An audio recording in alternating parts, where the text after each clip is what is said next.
The smell of gun oil filled the small workshop, mixing with the faint scent of dust from the desert wind outside.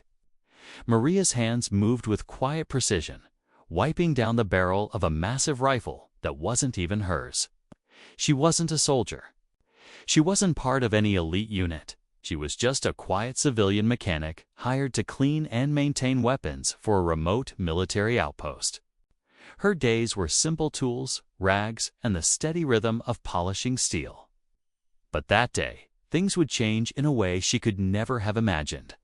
A tall figure stepped in, boots crunching against the grit on the floor. His uniform was marked with signs of a man who had seen more than his share of battle. He was a special ops sniper, one of the most skilled shooters in the region. Without a word, he set down his massive, custom-built rifle on the bench in front of her.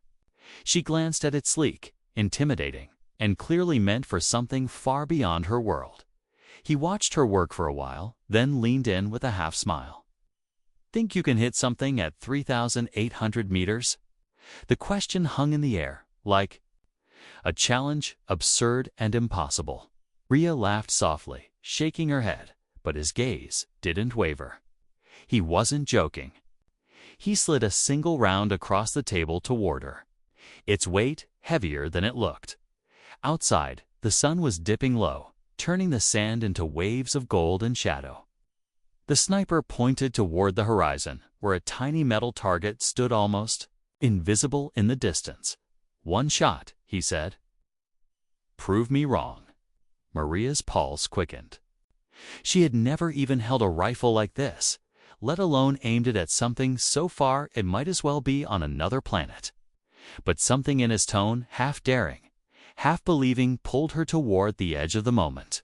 Oh, she took a breath, fingers brushing the cold metal, and as she settled into position, the world seemed to go silent, just her, the rifle, and the impossible shot waiting in the distance. Maria's hands hesitated for a moment as she adjusted the rifle on its bipod. The scope alone looked like something out of a movie, layers of glass and precision. Engineering meant for shots so far away they blurred into the horizon. She peered through it and saw nothing but heat waves dancing in the distance. Somewhere out there, hidden in the shimmer, was the target. The sniper crouched beside her, his voice low but steady. "It's not just about pulling the trigger," he said. "It's about reading the wind, the air, the light. You don't just shoot, you solve a puzzle." His words carried the weight of someone who had spent years chasing the perfect shot. Maria wondered what kind of missions he'd been on, what kind of places he'd seen. But she didn't dare ask. In the days leading up to this moment, she had only known him in passing. He'd walk through the workshop now and then, a quiet presence who never stayed long. Soldiers respected him, but no one seemed to know his full story. Rumors whispered about missions across mountains, through deserts, and deep behind enemy lines. If any of it was true, he was the kind of man who could make the impossible happen. Now, for reasons she couldn't understand, he wanted her to try. She wasn't a sharpshooter. She wasn't even trained. She was just the person who kept the rifles spotless so others could use them. Maybe that's why the challenge felt unreal, like she had accidentally stepped into someone else's life. The wind shifted, carrying a faint whistle through the outpost. The sniper leaned closer, pointing to a barely visible speck through the glass. There, 3,800 meters. Steel plate. Maria swallowed hard, her finger hovering near the trigger. The distance seemed endless, and yet the moment was closing in fast. Maria kept her eye pressed to the scope, adjusting the focus until the blur began to form a faint outline. The steel plate was there, small, distant, and almost swallowed by the heat haze. Her breath caught. 3,800 meters. She couldn't even picture that kind of range. The sniper's shadow fell across her as he knelt beside her. "Most people never even try this distance," he said quietly. "Even trained marksmen fail more than they succeed." His tone wasn't mocking, but it wasn't comforting either. It was the kind of voice that stripped away excuses. Maria thought back to the months she'd spent at the outpost. She had arrived here by chance, taking a contract to clean and maintain weapons for soldiers she barely knew. The work was routine disassembling. Rifles, scrubbing barrels, checking bolts. It was honest, simple, and far from the dangers that others here faced every day. But in that quiet work, she had learned something important. Every gun told a story. Scratches, dents, and worn grips spoke of nights in the desert and battles she'd never seen. The sniper's rifle was different. It looked almost untouched. Yet it carried a strange presence, as if it had been waiting for this moment. She couldn't help but wonder why he would hand it to her. There were a dozen trained shooters in the camp, all more qualified than her. She adjusted her position, feeling the hard earth beneath her elbows. The wind tugged at her hair, shifting in unpredictable bursts. The sniper watched her closely, not offering more advice, just letting the silence settle between them. Somewhere in that silence, Maria realized this wasn't just about hitting a target. Something else was at play, something she couldn't see yet. And she wasn't sure if she wanted to. Maria's heartbeat was loud in her ears, almost drowning out the faint whistle of the wind. Through the scope, the target seemed impossibly smallest, a tiny glint against a backdrop of endless sand and haze. Every breath she took made the image shift, and she forced herself to slow down. Steadying her hands the way she'd seen soldiers do, the sniper crouched a little closer, his voice barely above a whisper. "Feel the air. Watch the mirage. The bullet will dance with the wind before it ever reaches that plate." His words painted a picture in her mind: 3,800 meters of shifting air, heat waves, and invisible currents that could bend the shot by feet, maybe even meters. The ground beneath her felt heavier, the air thicker. She realized she had been holding her breath too long and let it out slowly, only to take in another measured one.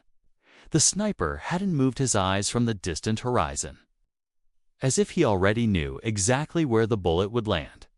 Around them, the outpost had gone quiet. A few soldiers lingered at a distance, pretending to go about their work but clearly watching. They all knew what this distance meant.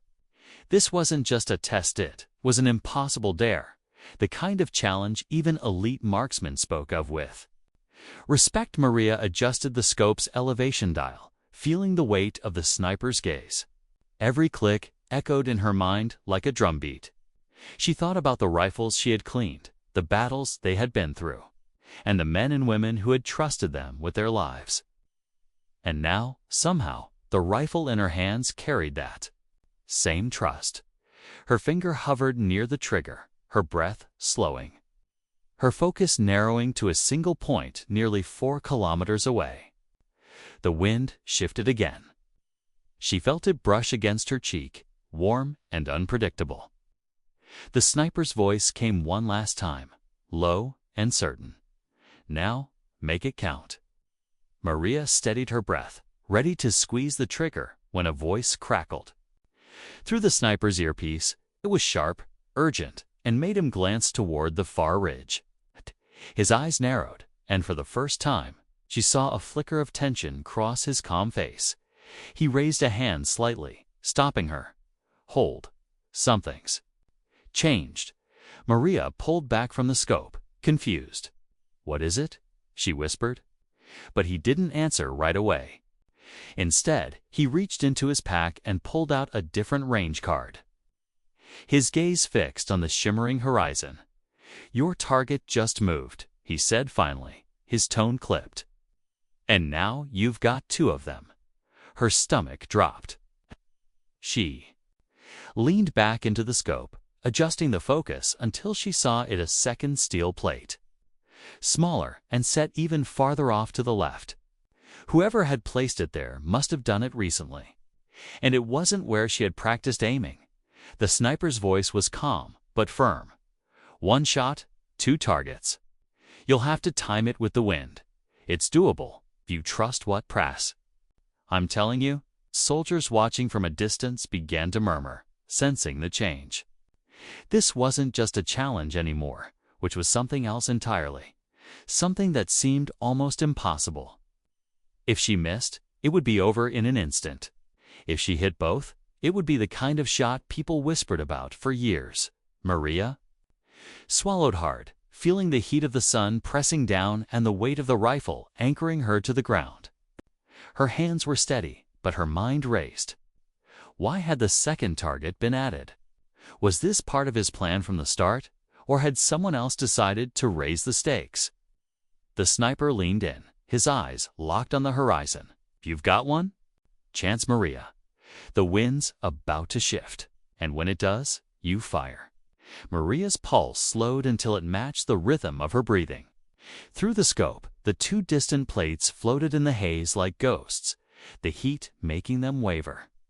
She felt the wind shift, just as the sniper had predicted, brushing across her cheek in a steady, visible current. Her fingers squeezed the trigger.